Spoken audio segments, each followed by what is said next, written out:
صرف 5 منٹ کا مدرسہ قرآن و حدیث کی روشنی میں 23 رمضان المبارک۔ نمبر 1، اسلامی تاریخ، بیت اللہ کی تعمیر۔ اللہ تعالیٰ نے انسانوں کی پیدائش سے ہزاروں سال پہلے فرشتوں کے ذریعے بیت اللہ کی تعمیر کرائی۔ یہ روئے زمین پر پہلا بابرکت گھر اور دنیا والوں کے لیے امن و سکون کی جگہ ہے۔ پھر حضرت آدم علیہ السلام نے دنیا میں آنے کے بعد بیت اللہ کی تعمیر فرمائی۔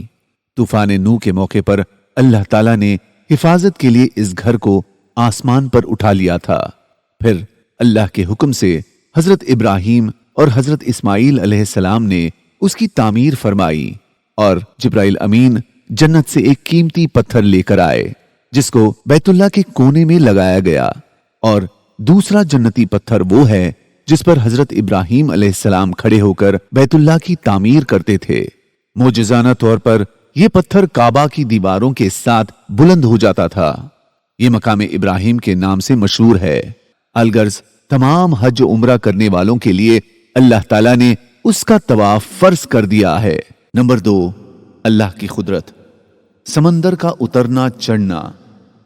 سمندر کے کنارے اگر آپ جائیں تو دیکھیں گے کہ سمندر کا پانی کنارے کی طرف کبھی چڑھ جاتا ہے اور کبھی اتر جاتا ہے، لیکن اس کے چڑھنے کی ایک حد ہوتی ہے۔ اگر وہ اس حد کو پار کر جائے تو زبردست جانی و مالی نقصان ہو جائے، کیونکہ دنیا کا 3 حصہ پانی اور 1 حصہ خشکی ہے۔ یہ اللہ تعالیٰ کی زبردست قدرت ہے جس نے سمندروں کو ان کی حدوں میں روک رکھا ہے۔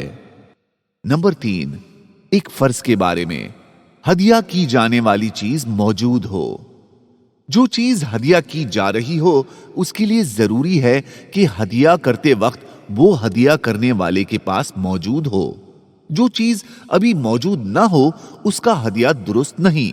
جیسے کوئی شخص کہے اس سال میرے درختوں پر جو پھل آئیں گے وہ میں ہدیہ کرتا ہوں، تو اس کا کوئی اعتبار نہیں۔ نمبر 4، ایک سنت کے بارے میں، زکوٰۃ ادا کرے تو یہ دعا پڑھے۔ رسول اللہ صلی اللہ علیہ وسلم نے فرمایا، جب تم زکوٰۃ ادا کرو تو اس کے ثواب کو نہ بھولو اور یہ کہو، اللہم اجعلها مغنما ولا تجعلها مغرما۔ نمبر 5، ایک اہم عمل کی فضیلت، سورہ اخلاص 1/3 قرآن کے برابر ہے۔ رسول اللہ صلی اللہ علیہ وسلم نے فرمایا، کیا تم میں سے کوئی یہ نہیں کر سکتا کہ ایک رات میں 1/3 قرآن پڑھ لے؟ صحابہ اکرام رضی اللہ عنہم نے عرض کیا، کوئی کیسے 1/3 قرآن پڑھ لے گا؟ آپ صلی اللہ علیہ وسلم نے فرمایا، قل هو اللہ احد۔ 1/3 قرآن کے برابر ہے۔ نمبر 6، ایک گناہ کے بارے میں، عورت کو بجنے والا زیور پہننا منع ہے۔ ایک دن حضرت زبیر رضی اللہ عنہ کی آزاد کی ہوئی باندی حضرت زبیر رضی اللہ عنہ کی بچی کو حضرت عمر رضی اللہ عنہ کی خدمت میں لے گئی۔ اس وقت بچی کی پیروں میں گھنگرو تھے۔